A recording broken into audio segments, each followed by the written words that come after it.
అసలు ఈ హుజూరాబాద్ లో ఏం జరుగుతుంది? రాజకీయ నాయకుల దోపిడి దొంగల అనే విధానంగా ఉంది ఇప్పుడు ప్రస్తుతం.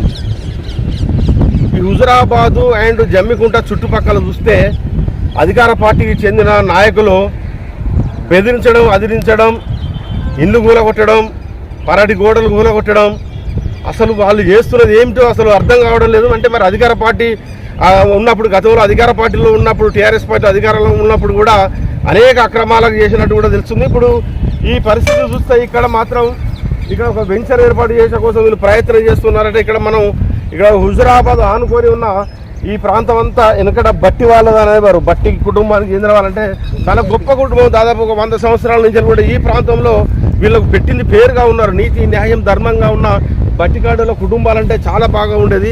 అలాంటి పరిస్థితుల్లో ఇక్కడ ఇల్లు కట్టుకుందామని ఇక్కడ గోడ ఏర్పాటు చేసుకుంటే స్థానిక మున్సిపల్ అధికారులు వచ్చి ఇక్కడ ఇల్లు కూడా కొట్టడం జరిగింది. అంటే ఇక్కడ ఈ పరడి గోడ కొట్టడం జరిగింది, ఇల్లుకు పర్మిషన్ లేదని.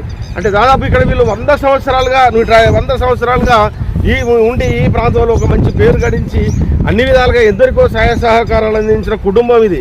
అసలు ఇక్కడ ఏం జరిగింది? గత 100 సంవత్సరాల నుంచి మ్యాక్సిమం ఒక 100 ఏళ్ళ నుంచి కూడా ఇక్కడ ఉంటున్న బట్టికాడోళ్ళు అంటే చాలా గొప్ప తెలిసిన విషయం.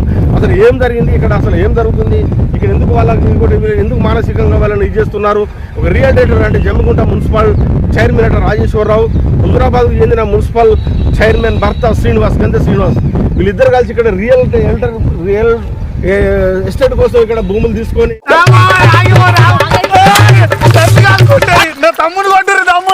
తమ్ముడు కొట్టురు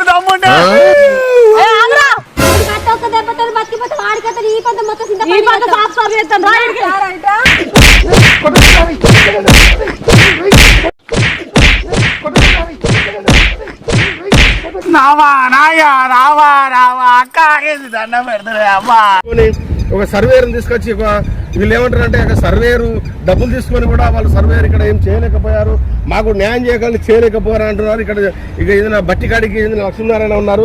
అసలు ఎంత ఘోరం జరిగిందంటే వీళ్ళు 50-100 ఏళ్ళ నుంచి ఉంటున్న వీడిని కూడా జరిగింది. అసలు ఏం జరిగింది? వాళ్ళ ఏం దౌర్జన్యం చేసిర్రే?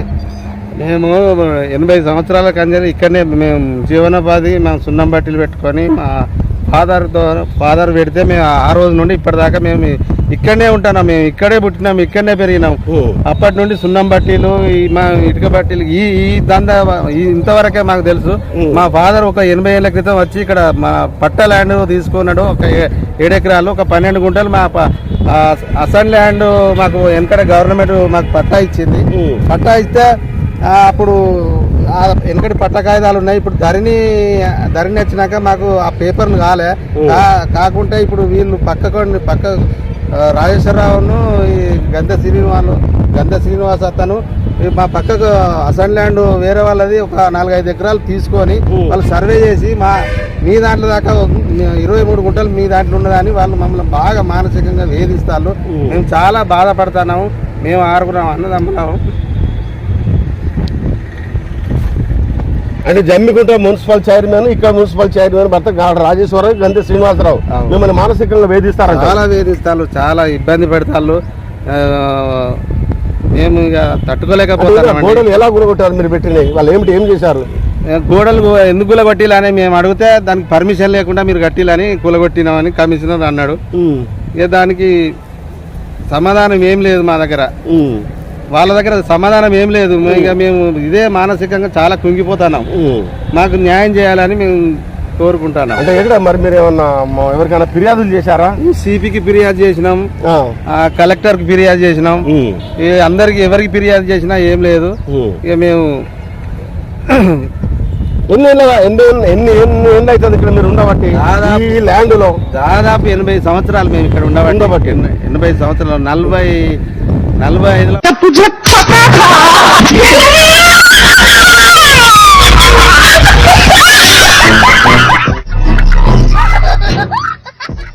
మా ఫాదర్ ఇక్కడికి వచ్చిండట నాకు తెలిసినంత వరకు. నేను 65లో పుట్టిన. మా ఫాదర్ మేము ఇక మొత్తం మేము 6 అన్నదమ్ములం ఇక్కడే పుట్టినాము. 6 అక్క చెల్లెలు, మొత్తం 12 మంది. ఈ ఖాళీ ప్లేస్ అంతా ఏంటిది? ఆ ఖాళీ ప్లేస్ అంతా పక్క వీళ్ళు వీళ్ళంతా వెంచర్ కొరకు తీసుకున్నారు సార్. మా దాని కింద మొత్తం అసైన్ ల్యాండే. అసైన్ ల్యాండ్ తీసుకొని వాళ్ళు వెంచర్ చేద్దామని ప్లాన్ చేసిళ్ళు. ఇప్పటికీ వాళ్ళ పేరు మీద ఉన్నది, పాత వాళ్ళ పేరు మీద ఉన్నది, వీళ్ళ పేరు మీద ఏం లేదు. కానీ వీళ్ళు మాత్రం దౌర్జన్యం చేస్తారు. మా ఎవరెవరు?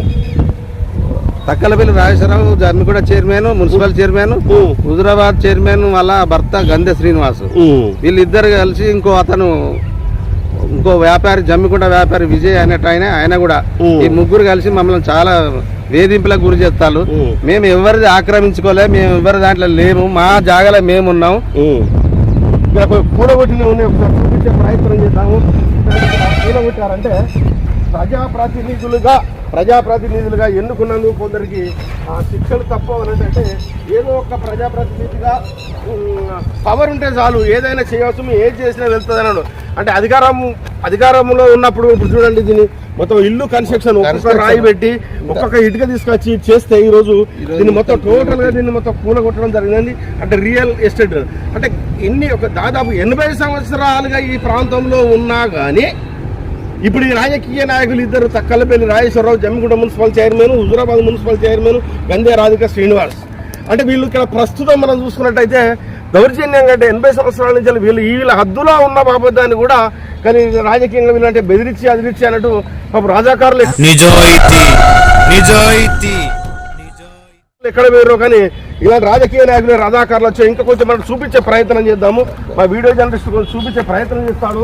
అంటే ఇక్కడ చూడండి, ఇది ప్రస్తుతం కాస్ట్లీ భూమి. ఇక్కడ చూసినామంటే అక్కడ ఒకటి ఉన్న చూడు, ఆ పేద అపార్ట్మెంట్ ఉంది, అక్కడ పెట్రోల్ బంక్ ఉంది, ఇది నేషనల్ హైవే. ఇది అంటే ఈ హైవే పక్కన వెంచర్ చేస్తే వాళ్ళు కొనేది 25%, కానీ వాళ్ళు అమ్ముకునే మాత్రం ఒక 150% అలా అమ్ముకుంటారు. అంటే ఇంత ఘోరము. అంటే ఇలా అధికారులు ఇలా చేస్తే నలుగురు మెస్తారనేది కూడా కొంచెం ఆలోచించకుండా వాళ్ళు ఇక్కడ కూలగొట్టారు.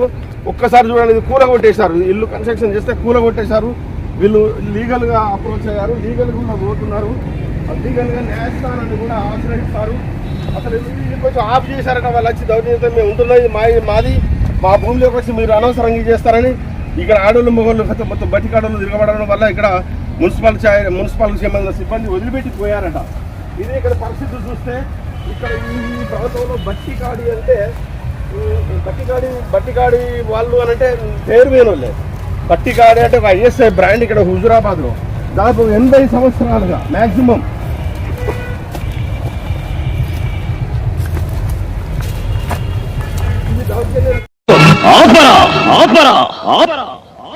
అంతకు మించి ఒక్క మాట ఎక్కువ మాట్లాడితే నీ నాలుక చీరేస్తాను. నా కళ్ళల్లోకి సూటిగా చూసి మాట్లాడడానికి భయపడే నువ్వు నా తీర్పుకి ఎదురు చెప్తావా? ప్రాణాలు తీస్తా. ఇలా కూలగొట్టడం దౌర్జన్యం కాదా? ఇది వాళ్ళ చట్టాన్ని చేతిలోకి తీసుకునే దౌర్జన్యం కాదా? దీనిపై న్యాయస్థానాన్ని కూడా ఆశ్రయించడం జరిగింది. అంటే రాజకీయ నాయకులు చెప్తే మున్సిపల్ అధికారులు ఏమైనా చేస్తారు అనడానికే నిదర్శనం. ఇక్కడ ఏదైనా చేస్తారు అనడానికి నిదర్శనం. ఇప్పుడు ఇక్కడ అంతా కూడా కొట్టారు. ఈ బట్టికాడలో బావి అంటారు. ఈ బావి అంటే ఒక కన్న తల్లి లాంటిది. గత 80 సంవత్సరాలుగా ఎందరికో నీరు ఈ ప్రాంతంలో వ్యవసాయానికి నీరు అందిస్తున్న ఈ బావి అంటే ఈ బావి ఉండి కూడా దాదాపు 70-80 సంవత్సరాలు కూడా కావచ్చు. ఇప్పుడు చూద్దాం, ఈ బావి ఉన్నది అంటే వాళ్ళని ఎవరు అనకపోతే మాత్రం ఈ ఇల్లు కూడా మాదాలనే ఉన్నదని కూడా అన్న ఆశ్చర్యపడవలసింది. ఎందుకంటే రాజకీయ నాయకులు కదా, డబ్బున్నోళ్ళు కదా, ఇల్లు కూడా మాదాలనే ఉంటుంది, బావి కూడా మాదాలనే ఉన్నది అంటారు. కానీ వాళ్ళు ఎవరు ఎక్కడికి వెళ్ళొచ్చారు, వాళ్ళ రాజకీయవేత్త, వాళ్ళు ఎన్ని సంవత్సరాలు రాజకీయం చేశారు, అసలు వాళ్ళ రాజకీయ ప్రస్థానం ఏమిటి? ఇక్కడ 4 రోజుల క్రితం రాజకీయంలోకి వచ్చి అధికారం చేపట్టి ఒక్కొక్కరు కోట్లాది రూపాయలతో బిల్డింగ్ కట్టారు. హుజురాబాద్ నియోజకవర్గ ప్రాంతంలో హుజురాబాద్ మున్సిపాలిటీ పరిధిలో కూడా అక్రమంగా సంపాదించడంతో బిల్డింగ్లు కోట్లాది రూపాయలు పెట్టి బిల్డింగ్లు కట్టిన ఒక దోపిడీ దొరలు ఉన్నారు. వాళ్ళు దోపిడీ చేస్తారు కానీ దొరలాగా బ్రతుకుతారు. కానీ ఇక్కడ మనం చూస్తున్నట్టయితే బట్టికాడి అంటేనే 7,000 కుటుంబం ఇక్కడ.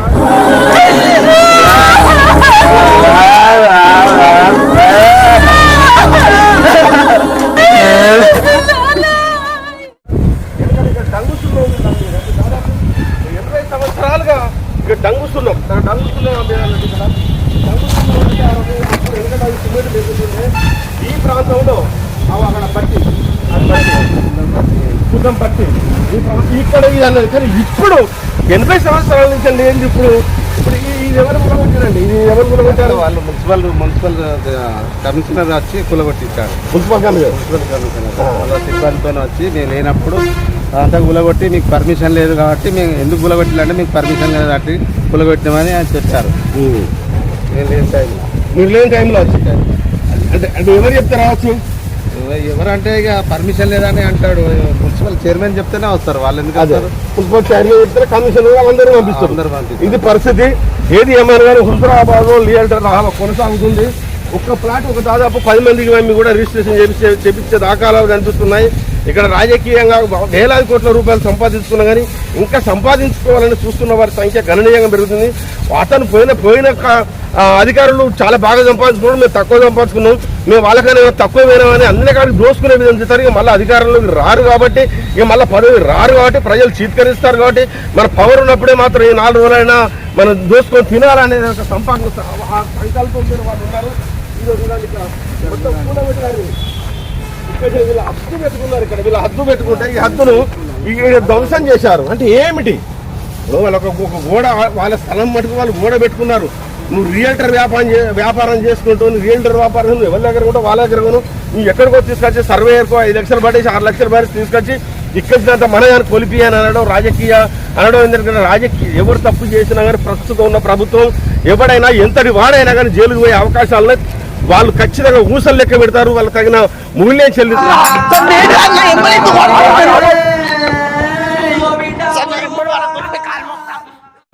ప్రస్తుతం ఉన్న పరిస్థితుల్లో తెలంగాణ కాంగ్రెస్ పార్టీ అధికారంలోకి వచ్చిన తర్వాత కూడా ఈ అన్యాయం చేసిన వాళ్ళను, భూములను బెదిరించిన వాళ్ళను పోలీస్ డిపార్ట్మెంట్ కూడా తీసుకుని పొక్కల మారేస్తున్నది.